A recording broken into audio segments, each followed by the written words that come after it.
Tinapay mula sa langit. A daily morning devotion with CRC Family.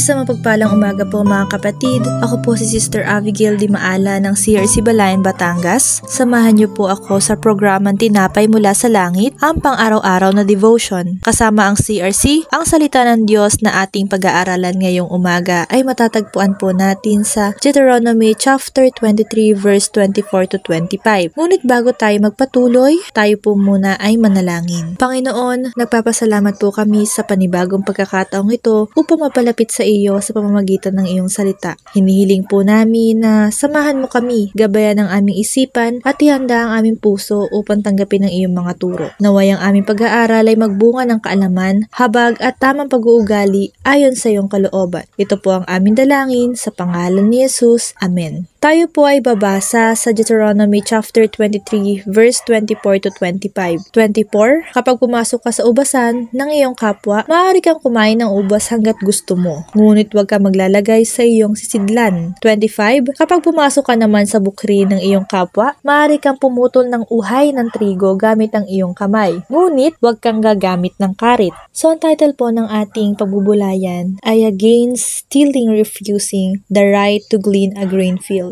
Ang Deuteronomy chapter 23 verse 24 to 25 ay nagpapakita ng prinsipyo ng Diyos tungkol sa pagbibigay, paggalang sa pag-aari ng iba at pagkakaroon ng kasapatan. Sinasabi ng talata na kung papasok ka sa ubasan ng iyong kapitbahay, maaari kang kumain ng ubas hanggang sa mabusog ka. Ngunit hindi ka maaaring maglagay sa iyong sisidlan. Gayon din kung papasok ka sa bukri ng iyong kapitbahay, maaari kang pumitas ng butil gamit ang iyong kamay, ngunit hindi ka maaaring gumamit ng karit upang anihin ito. Ang batas na ito ay hindi lamang isang panuntunan tungkol sa agrikultura. Ito ay patakaran ng Diyos upang mapanatili ang balanse sa pamamagitan ng pagtulong sa nangangailangan at pagprotekta sa ari-arian ng iba. Sa panahon ng Israel, ang pagkain ay nagmumula sa mga ani kaya't mahalaga ang prinsipyo ng pagbabahagi. Ngunit nilinaw ng Diyos na ang pagbibigay ay hindi dapat maging dahilan para sa pag-abuso. Ang mayayaman ay hinihikayat na maging mapagbigay, ngunit ang mga nangangailangan ay tinuturuan ding kumuha lamang ng sapat,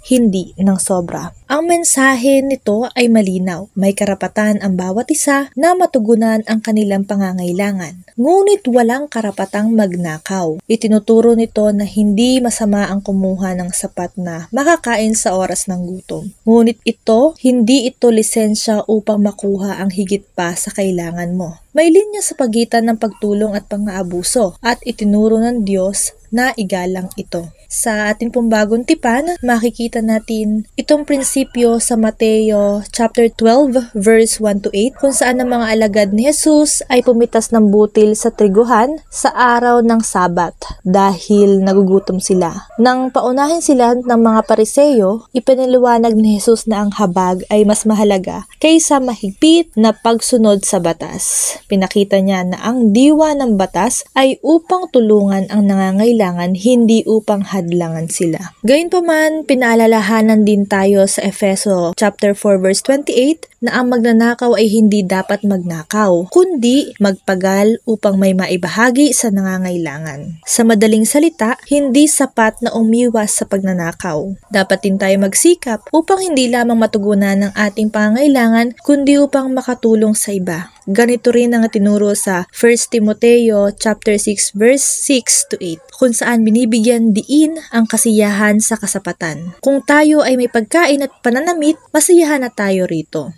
Halimbawa, kung may puno ng mangga ang kapitbahay mo at may nahuhulog na bunga sa iyong bakuran, hindi kasalanan kung pulutin mo ito at kainin. Pero hindi tamang pumasok sa kanilang bakuran, akyatin ng mga puno at pupunuin ang iyong bag ng mga mangga. Ang una ay kasapatan, ang huli ay kasakiman. Ang konklusyon ng talatang ito ay malinaw. Nais ng Diyos na maging mapagbigay tayo, ngunit may disiplina at respeto rin sa pag-aari ng iba. Hindi lahat ng pangangailangan ay dahilan para magnakaw at hindi lahat ng kabutihan ay dahilan upang abusuhin ang ibang tao. Nais ng Diyos na umiral ang katarungan, pagkakawanggawa at kasiyahan sa kanyang mga tao.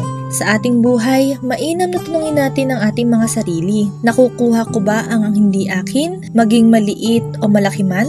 Marunong ba ako makontento sa kung anong ibinibigay ng Diyos o laging naghahangad ng sobra? Tumutulong ba ako sa nangangailangan sa tamang paraan o minsan ba ay nasosobrahan ako sa pagkuha ng hindi para sa akin? Ang hamon sa atin ngayon ay matutong maging kontento at magtiwala sa Diyos para sa ating mga pangangailangan habang pinapakita ang habag sa iba na may tamang balanse ng awa at disiplina. Sabi sa 2 Corinto chapter 9 verse 8, at makakaya ng Diyos na pasaganain kayo sa lahat ng bagay upang sa lahat ng panahon ay mayroon kayong kasapatan at sumobra pa upang makatulong sa iba. Hindi lang tayo tinuturuan ng Diyos na magtiwala sa Kanya para sa ating mga pangangailangan, kundi upang maging daluyan din ng pagpapala sa iba. Tayo po ay manalangin. Panginoon, salamat po sa inyong mga salita na nagtuturo ng kasapatan, pagbibigay at paggalang sa iba. Tulungan niyo kami maging kontento sa inyong mga pagpapala at maging bukas palad sa pagtulong na may tamang puso at layunin. Gabayan niyo kami na laging mamuhay ayon sa iyong kalooban.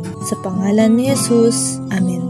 Maraming salamat po sa inyong pakikinig sa salita ng Diyos at pakikibahagi dito sa programang Tinapay Mula sa Langit. Muli po ninyo kaming samahan bukas sa ganap na ika 5:30 ng umaga. Malaya po ninyong i-share ang video na ito upang marami pa ang makapakinig sa salita ng Diyos. Muli, maraming salamat po. To God be the glory. Thank